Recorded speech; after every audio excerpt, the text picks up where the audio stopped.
Well, so yeah, again, back at starting at zero. Doesn't matter. Wanted to bring up a topic that this one found. I thought was a really interesting topic, and it was that the what was this? The University of which university was this? This was I don't know. uh there, Idaho State University. Idaho State University. They decided in their Hi guys, I'm live. Sorry, it's so Yeah. good. Hello. So they decided to do a study. This is an online study, so Not sure. take it with a grain of salt.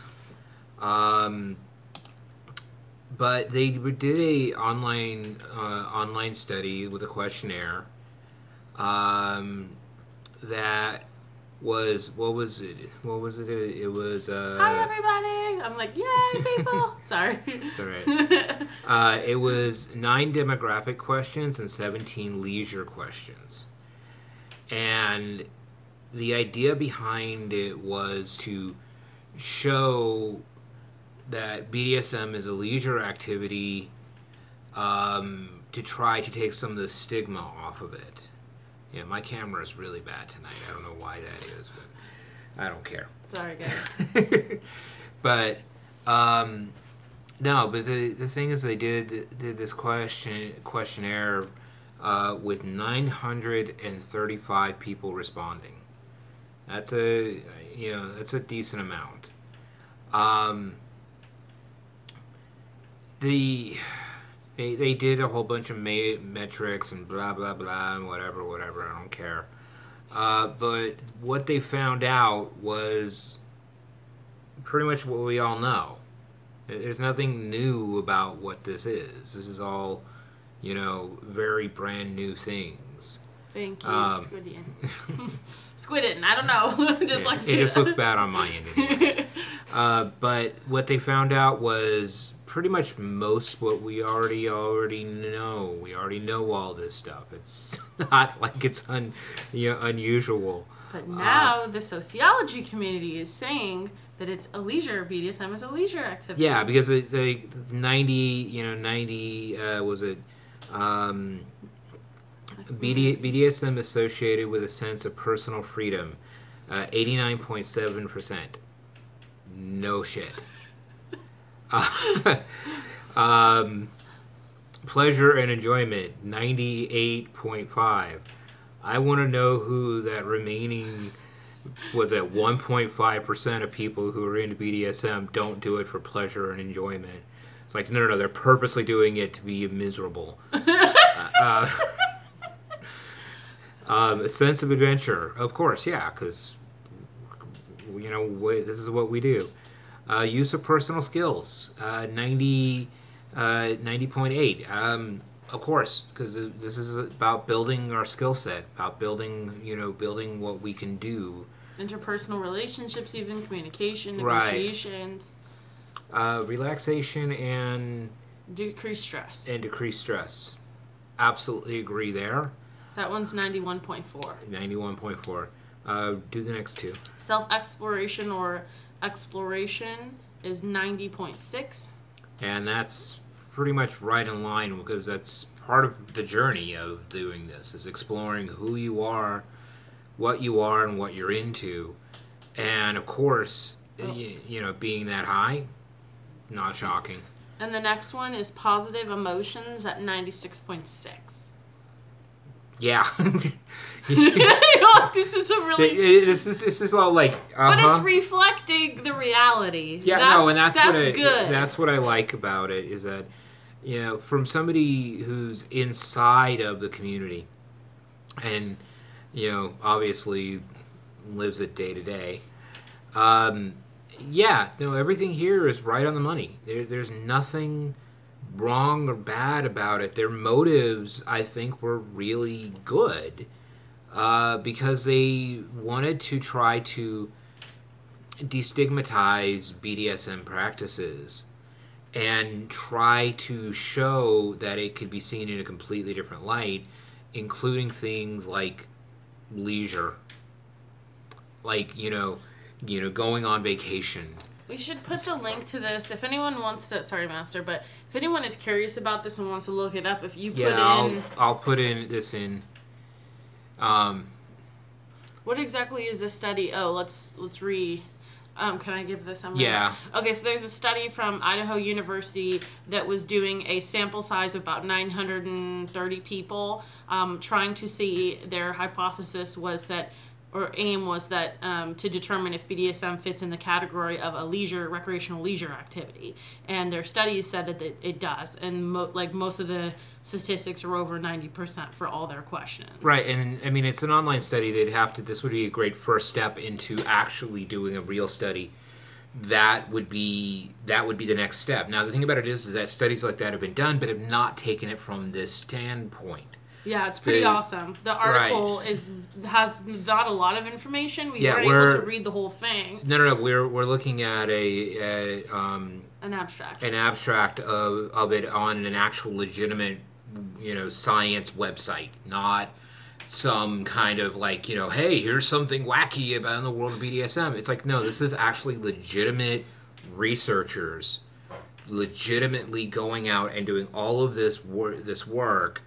I mean, I would love to see the survey. I would love to see what questions they ask, because to get these kinds of responses, they had to gear this in just the right way. We also don't know who answered this. Right. Are these experienced people in the community? Are these new people? Or are these... Because I feel like if you ask somebody that's been doing this for 30 years, your answer is going to be different than if you've been doing it for 3. Right, but when you've got such a large sample, then that's a good thing.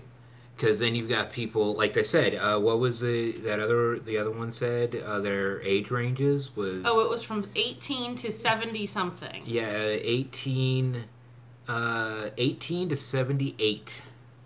Which is representative of the community. Which is representative of the community. And the thing about it is that to have that many people of that varying of type of atmosphere, way of doing things, and be able to come out with this response is awesome. I know exactly what they're trying to do.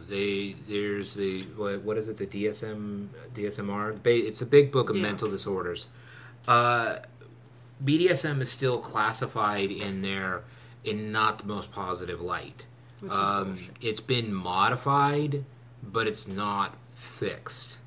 It's not going to be fixed without a lot of pressure from a lot of people. Does anybody have any questions so far about this?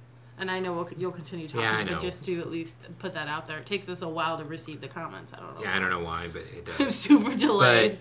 But it's been a goal of a lot of people within the community to get BDSM removed as a mental disorder from the DSMR. And it just hasn't completely happened. It's been modified, but it hasn't been removed. Like, it's the same fight that the gay community had back in the 70s. We're, Hi, Dana!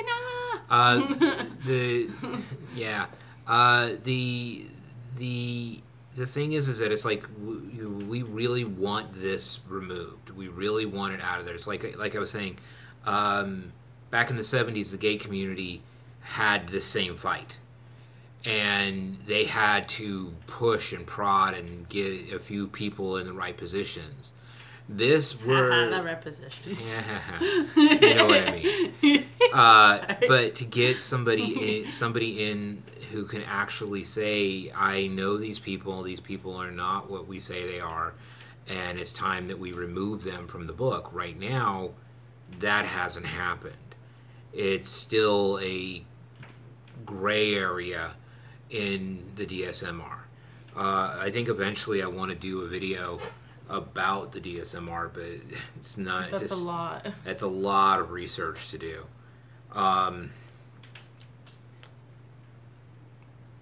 What are you looking at? I was just reading the article again to see if there was anything else. Yeah. But no, there was a. I mean, this is. Oh, I want to read this line. Hold on 1 second. Okay, here's the actual study. Oh, is it?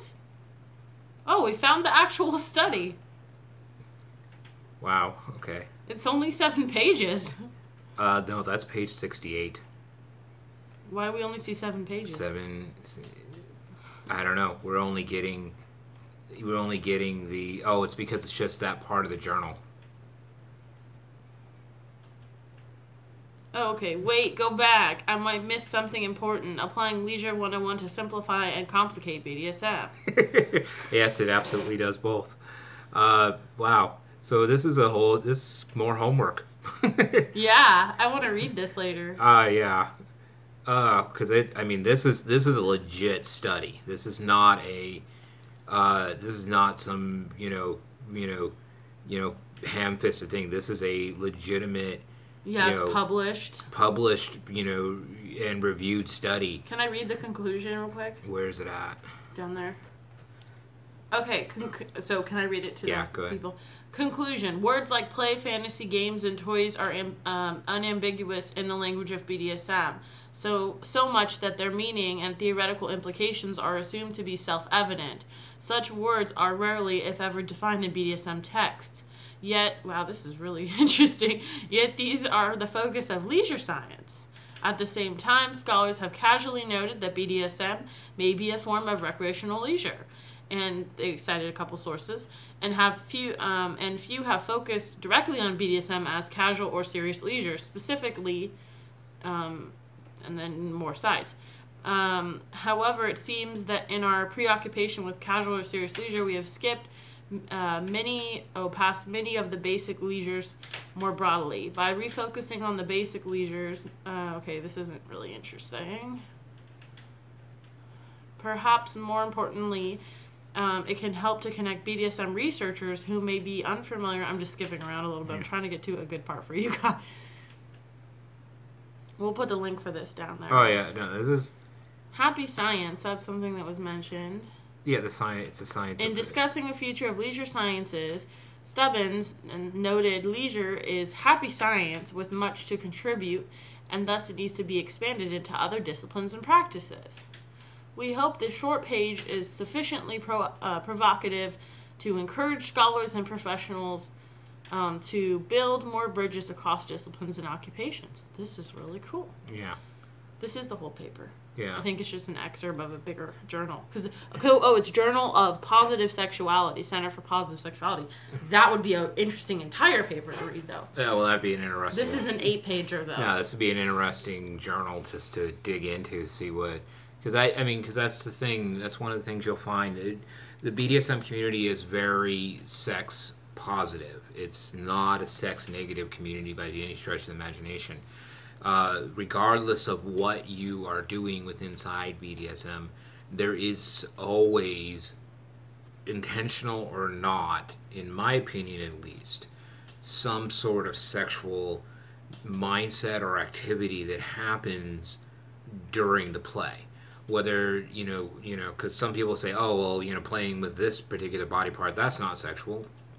You're putting a finger in that, or you're twisting that. Yeah, that is technically sexual. Not everybody plays sexual, though. Not everybody touches nipples or touches butts. Right, but even with that, you can flog somebody's back. Like you could flog another man. Doesn't mean you're attracted to a man. You know but it's still. Doesn't mean it's sexual. Right, but it's like it's chemical. It's like right. It's chemical. Yeah, but it's like but the thing is that the community at large is very positive. It's very adventurous. It's very open. It's very welcoming. It's pretty much. It's a fucking leisure activity, okay? For a lot of people, also it is. A lifestyle, but it is a leisure activity. It's what they do. It's what they do when. I totally lost my train of thought there. What was I talking about? You have no idea, do you? I don't know either. Okay. If I'm losing my train of thought, then I think about 14 minutes in is good enough for How now. about we answer any questions? Yeah, if you get any questions. In general, doesn't have to be about this. Just doing a quick Q&A. People have been asking for us to do this, so. And by the way, Yeah, Putting this in that. If you miss getting flogged, it's not hard to find people out there willing to flog you. You just have to know what the right club is to go to and who to talk to. I have no idea. Oh, okay. I was like, how do you even know where Tina lives? Because that's the thing. Okay, I think we're done. Wait, can we just give people a chance to ask a question? It's pretty much done. So. Oh, that's too bad. There's an amazing scene in Las Vegas. There's a huge event out there. Yeah, Sin in the City is an amazing event in Vegas. If you ever get a chance to go. Bridges between scientific disciplines is so important. This is sparking my curiosity to actually get focused on studies. I think that this person must be at least pro kink. Well, I mean, because the thing is that the very first study that was ever really done about kink was done by Guy Baldwin. Guy Baldwin, who is many things. Look Guy up. He is an amazing human being. He won the International Mr. Leather contest. Sounds so familiar. Why does it sound so familiar? Did he write a book? He's written several books. Does he live out here? He lives in California. I think he lives out here. I knew him when he used to live when I was in Los Angeles. Well, most people end up coming here anyway. He's also among those things. He also is he's also a psychologist. Sorry, that comment was great. I don't know if people can see that. Yeah. So somebody said that that's hilarious about the 1%. Sorry to interrupt you, Master. Yeah. The 1% of people that they're true masochists. The 1% of people who don't enjoy it at all, but this is what they're doing it. Yeah. But Guy actually did. He's he is a psychologist. I think he's a clinical psychologist, and he actually did the very first study on BDSM. And that was something that took place in the Los Angeles area a long time ago. And it was exactly what we thought it would be when the outcome came out, which was, because I got to be involved with the study, that on average, the people in this community are happier. Communicate better, right? Have a better sex life.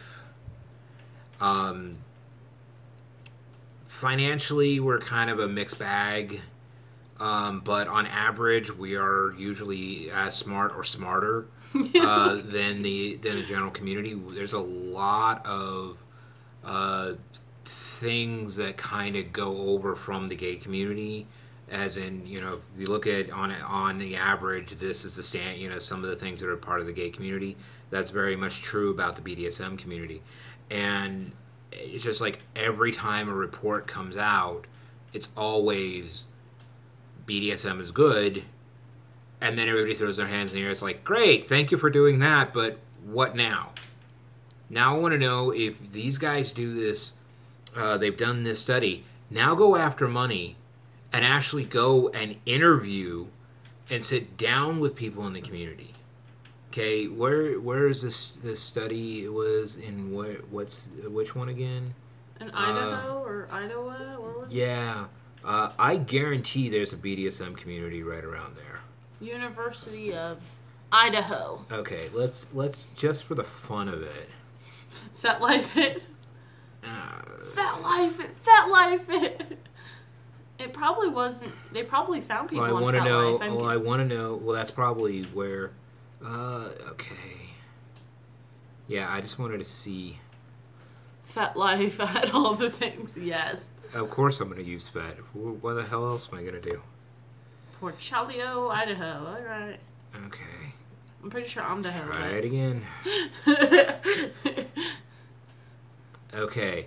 909 kinksters. Yeah. There was 920 something people that did that. But yeah, I mean, and then they've got what 1, 2, 3, 4, 5, 6. There's an groups, age play group. Yeah. 50 Shades Halloween Party. I will just save my comments. Let's look at events. That's very true, Tana. And if somebody doesn't take no for an answer, then they're not a respectful human being, dominant or submissive. 50 Shades Halloween Party. Yeah. At a travel lodge. Okay, that sounds not kosher. For so many reasons. Yeah, you should then. Yeah, the thing is that now you just, they fix their whole...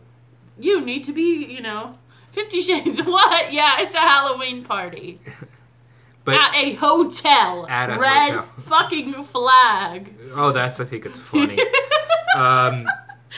Idaho, guys. Yeah. I'm not hating on the person who created this event if they happen to. But that's actually pretty awesome. I just think, again, it's one of those things of the BDSM community having a sense of humor. She shakes my head. Yeah, it's like, okay, well, I don't know how experienced the person. Let's click on that event. Can we play a game here, Master? let's see what that event's about. Let's see if there's anyone RSVP'd to it. Okay, so there is somebody named Nasty Nancy. No, don't give names. I'm bad. Okay, first off, this event ain't gonna happen because there's literally one person going and another person, the person who's hosting, and one person maybe. So yeah, this ain't gonna happen.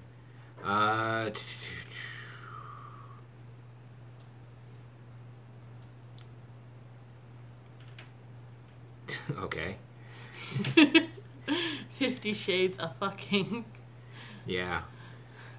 I wonder why. Tina. Okay, yeah, it's nothing spectacular. Yeah. It's yeah. That but it's more the fact that where they did the study, there's a kink community there. There's a kink community wherever you're at. There's most likely a kink community, and it's just kind of one of those things of, okay, great, you've now done study 1. Where's the funding for this shit, though? Where's the funding? Yeah, but it's the university money. Yeah, but does anybody really care enough to actually yeah, because the thing is that a lot of the times they're doing it just looking for truth. It's so early right now, but that 50 Shades party woke me the fuck up. Yeah, no, they're just calling it 50 Shades. They're not actually gonna do anything with 50 Shades.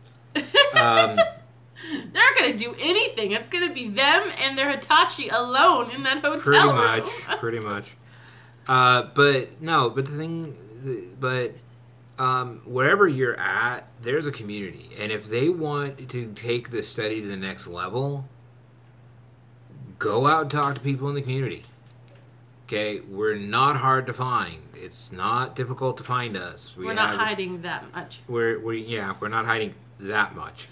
Especially out here in San Francisco. You can Google BDSM Club San Francisco and you'll find them. No, but you could do a legitimate study if you wanted to. It's been done. Now you have set a set of parameters. Great.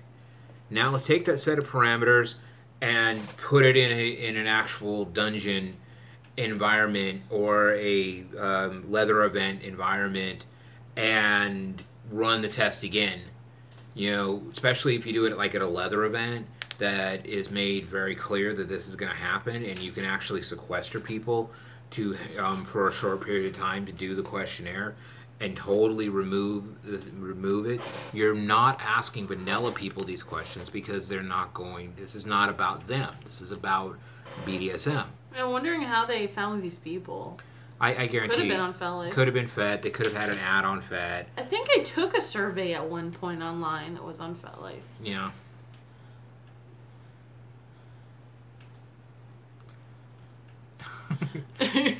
But no, we're getting random messages, and you guys are awesome. But but again, any questions before we really go?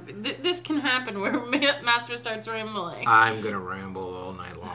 All night long. No. I'm horny. Well, I thought we took care of that earlier. No. Obviously not. So yeah, this video is definitely not going to get monetized. Come on, when you put me on the videos, they're not going to be monetized. They're not going to get monetized. We can ramble. I appreciate the ramble. Tina. So, oh, thank you. Thank you. Thank you. I don't know. I didn't tell you this, and since I'm on here, I might as well. Something you didn't tell me? No, there was on one of the comments in one of my videos was by somebody, I believe it was a woman, said that she listens to my videos, especially like my long rambling videos, as she's going to bed at night because my voice is soothing and helps her sleep. That's great. I love that. It's like That's I'm just not like creepy. That's awesome. I don't know whether that's a compliment or not. You know, That's probably a compliment. So, but anyways, guys, I think that's gonna be. I think that'll be it. It wasn't me that did that. Just so we know. No, it wasn't me. It was no, because if I'm in the room talking, you don't sleep. There's gonna be a whole nother video about like slave things like that. Yeah.